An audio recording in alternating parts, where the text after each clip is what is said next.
กลับเข้ามาสู่ระยะที่2ระยะสนทนาธรรมหัวข้อสนทนาในมื้อนี้หน้าที่ของสามีต่อภรรยามีแนวใด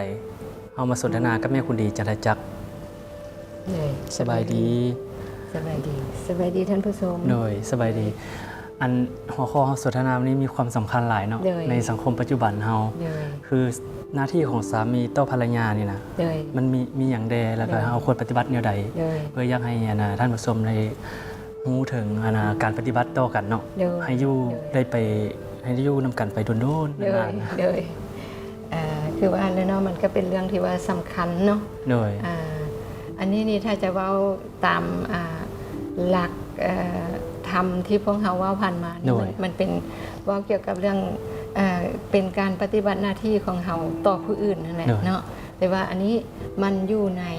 ทิศ6เนาะทิศ6นี่คือพวกเราจะได้เว้าผ่านมาเนาะเกี่ยวกับเรื่องทิศเบื้องหน้าคือพ่อแม่ทิศเบื้องซ้ายคือครูบาทิศเบื้องขวาคืออาจารย์ครูอาจารย์เนาะแล้วก็ทิศเบื้องหลังคือบุตรภรรยานี่คือตอนนี้เรากำลังเว้าทิศเบื้องหลังทิศเบื้องหลังอันนี้คือมีถ้าว่าเป็นผู้หญิงก็จะมีสามีกับลูกอยู่เบื้องหลังเนาะแล้วถ้าว่าเป็นผู้ชายก็จะมีภรรยากับลูกอยู่เบื้องหลังอันนี้นี่พวกเรามาเว้าเกี่ยวกับว่าหน้าที่ของที่ผู้เป็นสามีต่อกับภรรยาเป็นจังไดเนาะก็คือหนึ่งด้วยการยกย่องเนาะจะต้องยกย่องออกหน้าออกตาอันนี้เมียเฮาเนาะว่าแม่นว่าไปใส่กะจีลับๆลีๆแบบหมู่ถามอันนี้เมียบ่น้องสาวเรื่องสิกะมีแม่นบ่เคยได้ยินบ่คือแบบออกงานนั้นงานนี้ก็ได้ไปพาไปเนาะให้สังคมได้ฮู้แม่นให้สังคมฮู้โลดประกาศอันนี้คือเมียเฮายกย่องว่าเมียเฮาเนาะข้อที่2ด้วยการบ่ดูหมิ่นอันนี้คือถ้าจะว่าละอยู่ในสังคมเฮานี่มากมีเด้มักดูหมิ่นว่าดูหมิ่นอย่างส่วนหลายนี่ผู้หญิงจำนวนหนึ่งเนาะจำนวนหนึ่ง จะเป็นผู้เฮ็ดเวียกอยู่เหือนเพื่อนเอิ้นแม่บ้านแม่เหือนเนาะแล้วก็เบิ่งแยงลูกอยู่เหือนแต่ว่าผู้ออกไปเฮ็ดเวียกหาเงินแล้วแม่นผู้ชายฉะนั้นจุดนี้นี่แหละผู้ชายมักจะดูหมิ่นผู้หญิงว่าเฮ็ดหยังก็บ่ได้เงินก็แม่นค่อยหาเจ้ามีแต่ทากินอยู่บ้านแม่นบ่อันนี้มันมักเกิดขึ้นอยู่ในสังคมเฮาเนาะมักจะให้การดูหมิ่นผู้เป็นภรรยาเนาะอันน่ะคือเดี๋ยวนี้เนาะเพราะว่าในปัจจุบันนี้ก็มีมันผู้หญิงก็บางหน้าที่ก็เฮ็ดเท่าเทียมผู้ชายเนาะบางหน้าที่ก็เฮ็ดบ่ได้เนาะอยากให้แม่เว้าถึงการเฮ็ดจังได๋ให้มีความฮักแพงกันเนาะระหว่างผัวเมียอยู่นำกันเนี่ยนะให้มีความฮักแพงกันแล้วก็ให้สังคมเอาเป็นแบบอย่างได้อยากให้แม่เว้าถึงโดยคันจะว่าผัวเมียฮักแพงกันอยู่นำกันได้โดนๆเนาะอันนี้คืออยู่ในคำสอนพระพุทธเจ้าก็มีเนาะคืออันนี้จะว่าตัวนั้นมาก่อนก็ได้เนาะว่าเฮ็ดจังไดจะฮักกันโดนๆจะอยู่นำกันด้วยความสุขเนาะก็คือเพิ่นจะบอกว่าจะให้มีศรัทธาเสมอกันเนาะจะต้องมีศรัทธาเสมอกันถ้าว่าหากบ่มีศรัทธาเสมอกันเนาะผู้นึงเชื่อไปทางนึงผู้นึงเชื่อไปทางนึงน้อยก็จิตตีว่าอันนั้นเพิ่นนั่นไปตะวัดนะเห็นบ่ศรัทธาบ่เสมอกันเนาะศรัทธาต้องเสมอกัน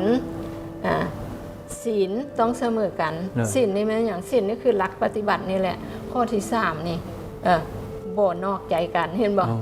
บ่ประพฤติผิดในกามนี่เห็นบ่มันจะไปเกี่ยวข้องละ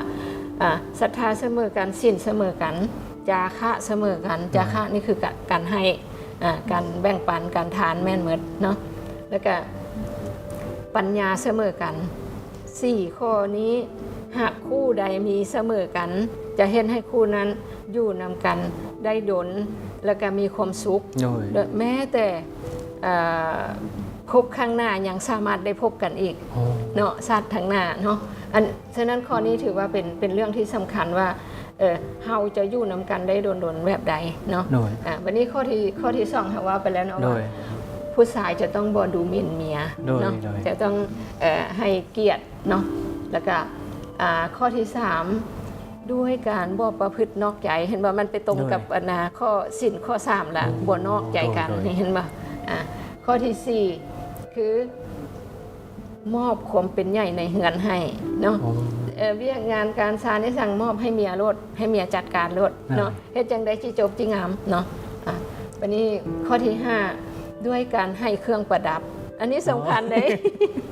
เนาะพระพุทธเจ้าเพิ่นก็เห็นตัวนี้เป็นเรื่องสำคัญเนาะเพราะว่าเวลาที่เฮาพาเมียไปออกหน้าออกตาเนาะเมียก็จะต้องคือบ้านคือเมืองแบบคล้ายๆกับว่าสำหรับผู้หญิงก็เป็นเรื่องสำคัญเนาะเครื่องประดับการแต่งกายเนาะให้เรียกว่าให้เห็นไรให้เหมาะสมตามฐานะนั่นแหละเนาะก็บ่แม่นว่าบ่มีเงินก็ต้องรีบไปยืมซื้อมาให้อันนั้นก็บ่แม่นเพิ่นก็บ่ถึงขั้นนั้นเนาะแล้วบัดนี้เวลาที่สามีน่ะปฏิบัติต่อภรรยาแบบนี้แล้วภรรยาก็ต้องปฏิบัติเนาะต่อกับสามี5ข้อคือกันเนาะ5ข้อคือกันคือข้อที่1จัดแจงเรียกงานให้ดีเนาะเป็นอย่างค่อยจัดแจงให้ดีเพราะว่าข้อที่4นี่สามีหั่นน่ะเพิ่นมอบความเป็นใหญ่ให้แล้วเขาจะต้องเป็นผู้จัดแจงให้ดีเนาะข้อที่2ดูแลคนข้างเคียงดีอันนี้เป็นอย่างข้อนี้สำคัญหลายสำคัญอยู่บนใดเคยได้ยินปัญหาเรื่องลูกไผ่กับแม่ย่าบ่นี่แหละอันนี้มีปัญหาหลายเพราะว่าน้อยก็ว่าแม่ย่าบ่ดีเฮ็ดนั่นเฮ็ดนี่โอ้จนว่ามีปัญหาเป็นเรื่องเป็นประวัติหลายเรื่องเนาะคือเราจะได้ยินเรื่องแม่ย่ากินปิงบ่เป็นยังค่อยกินปิงเพราะว่าแม่ย่าตาบอดเนาะแล้วลูกไผ่บ่มักลูกไผ่จะเฮ็ดทุกวิธีทางเพื่อให้แม่ย่าหันเฮ็ดให้ตัวเองหันสะใจเนาะอันนั้นแหละนี่คือข้อที่2นี่สำคัญเลยพระพุทธเจ้าเพิ่นเห็นความสำคัญแล้วก็ บ่แม่นว่าเฉพาะแต่แม่ย่าดอกต่อพ่อต่อพ่อปู่ต่ออายเอื้อยน้องของสามีเนาะจะต้องได้ปฏิบัติคือกันกับสามีนี่แหละว่าเฮากับสามีรวมเป็นอันเดียวกันแล้วจังค่อยมาเป็นครอบครัวเดียวกันคันเป็นครอบครัวเดียวกันแล้วเราจะต้องดูแลเบื้องแยงคนที่มีส่วนพัวพันหั่นคือกันเนาะให้ดีเนาะอันนี้เป็นข้อที่2ข้อที่3ก็คือกันกับของสามีคือบ่ประพฤตินอกใจเนาะ จะต้องเป็นผู้ที่ว่ามีใจเดียวฮักเดียวเนาะเฮ็ดจังไหนเพื่อรักษาของครอบครัวให้มีความสุขนี่เห็นบ่แล้วข้อที่4รักษาทรัพย์ที่สามีหามาได้อันนี้คือจุดสำคัญ สำคัญเพราะว่าภรรยานี่คือกันคันที่ว่าละคือกันกับนายแบงค์ของครอบครัวเวลาที่สามีหาเงินมาได้ก็จะต้องเอามาให้เมียเอามาเข้าแบงค์ไว้แล้วบัดเวลาจะไปใช้จ่ายหยังก็เบิ่งให้มันเหมาะสมเนาะก็บ่แม่นว่าจนว่าผัวสิซื้ออาหารกินก็บ่มีก็บ่แม่นเนาะแล้วก็อันน่ะมันเคยมีปัญหาที่ว่าเมียมักไปเล่นการพนันไปเล่นไพ่ตัวนี้แหละมีความสำคัญเนาะเพราะว่าหลายๆปัญหาที่ในก็คือในสังคมเนาะโดยที่ว่าผัวนี่ไปหาเงินมาแล้วเอามาให้เมียวันนี้ไปลักไปลิ้นทางที่บ่ดีเนาะสมมุติว่าไปเล่นการพนันอย่างสิโดยการประพฤติต่อสิ่งที่บ่ดีต่อกันมันก็เฮ็ดให้ทรัพย์ที่ผัวมาหามาได้เสื่อมแล้วมันจะเฮ็ดให้อันนี้คือเป็นข้อสำคัญที่พระพุทธเจ้าเพิ่นยกขึ้นมาไว้เนาะข้อที่5ภรรยาต้องปฏิบัติให้ตัวเองนี่ดุมั่นเฮ็ดเวียกงานการซานแบบว่าเวียกงานทั้งหลายที่มีเนาะเพราะว่าอันนี้ก็เคยมีปัญหาเนาะคนก็จะมักเห็นดอกอันใดก็คาลูกบ่ให้ก็ยิกเอายิกเอาให้ลูกให้แล้วก็เจ้าเฮ็ดค่อยขาลูก นี่อันนี้บ่ได้เนาะฉะนั้นเราจะต้องเป็นผู้ดุมั่นทั้งเวียกงานทั้งหลายที่มันติดพันกับครอบครัวเฮาเนาะตัวเนี้ยอันนี้คือ5ข้อที่สามีจะต้องได้ปฏิบัติต่อภรรยาและภรรยาต้อง5ข้ออีกที่ภรรยาต้องปฏิบัติต่อสามี อันนี้เป็นครอบครัวเนาะคำว่าครอบครัวไม่อย่างครอบครัวคือครอบไม่อย่างครอบคือมีการครอบงำไว้แล้วเนาะเป็นครอบครัวก็คือการต้องได้ปฏิบัติเบิ่งแยงกันเนาะอย่างมีขอบเขตจำกัดเนาะโบให้ยำใดก็ต้องให้รู้สึกว่าเฮานี่โบตัวคนเดียวแล้วเฮานี่มีครอบครัวแล้วเฮาเห็นอย่างลงไปก็จะต้องคิดเพื่อครอบครัวอันนี้คือคำว่าครอบครัววันนี้คำว่าสามีคือเป็นผู้ซอกหาเพื่อมาเลี้ยงดูเนาะเป็นอย่างคืออันนี้คือหลักนะฉะนั้นจึงค่อยเห็นส่วนหลายนี่ครอบครัวจะเห็นผู้ชายจะต้องได้ออกไปหากินผู้หญิงจะต้องได้อยู่กับลูกเนาะอันนั้นเป็นที่ผ่านมาเนาะที่ผ่านมาแต่มาฮอดปัจจุบันนี่มันก็สภาพการมันก็เปลี่ยนไปเนาะผู้หญิงก็สามารถออกไปเฮ็ดเวียกแบบคล้ายๆกับไปหาเงินช่วยกันเนาะนี่มันก็คล้ายๆกับว่าสามีกับภรรยานี่มีความเติมเต็มกันสองคนมาเติมเต็มสิ่งที่ขาดเหลือ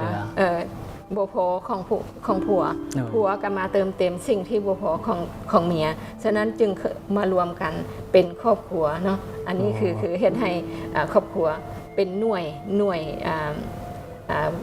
วยจุลังอันนึงที่จะประกอบส่วนเข้า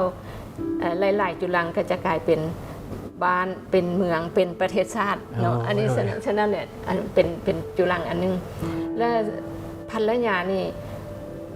ความหมายของภรรยาก็คือเป็นผู้ที่ควรถูกดูแลเลี้ยงดูฉะนั้นจะประพฤติจะปฏิบัติตนจังไดเพื่อให้ถูกสามีหันเลี้ยงดูเนาะฉะนั้นอันนี้มันก็มีความหมายเนาะบัดนี้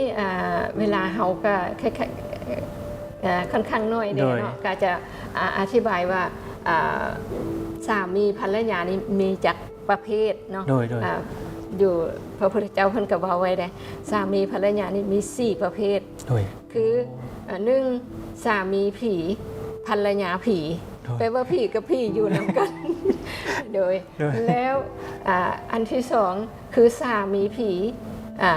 ภรรยาเป็นเทวดาข้อที่3คือสามีเทวดาแต่ภรรยาผีเนาะแล้วประเภทที่4ก็คือเป็นสามีเทวดากับภรรยาเทวดาแปลว่าเทวดากับเทวดาอยู่นำกันฉะนั้นเนี่ยมาเพิ่นให้เห็นโลดว่าภาพที่ครอบครัวใดที่มีสามีพี่กับภรรยาพี่อยู่นำกันนี้จะเป็นจังไดเนาะเพราะว่าพี่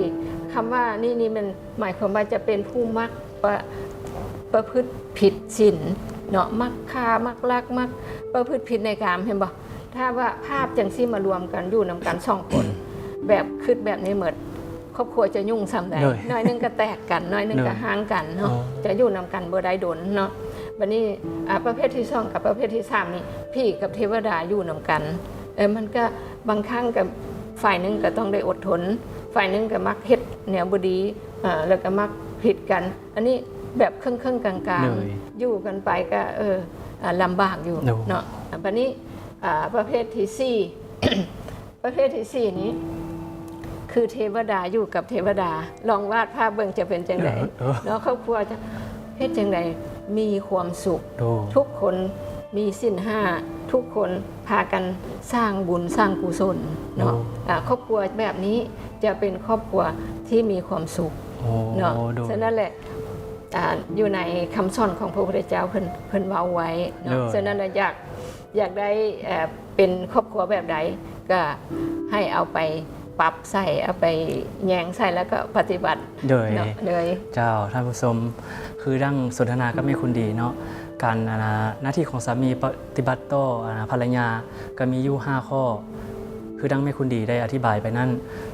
ถ้าว่าเราได้ปฏิบัติต่อกันทั้ง5ข้อนั้นครอบครัวจะมีความสุขและอยู่นำกันไปนานๆมาฮอดนี้ต้องขอขอบใจแม่คุณดีหลายๆ โดยเข้าใจท่านผู้ชม เจ้าท่านผู้ชมมาฮอดนี้พักคำชมสิ่งที่น่าสนใจจากทางรายการกันก่อนแล้วจึงกลับเข้ามาสู่ระยะที่ 3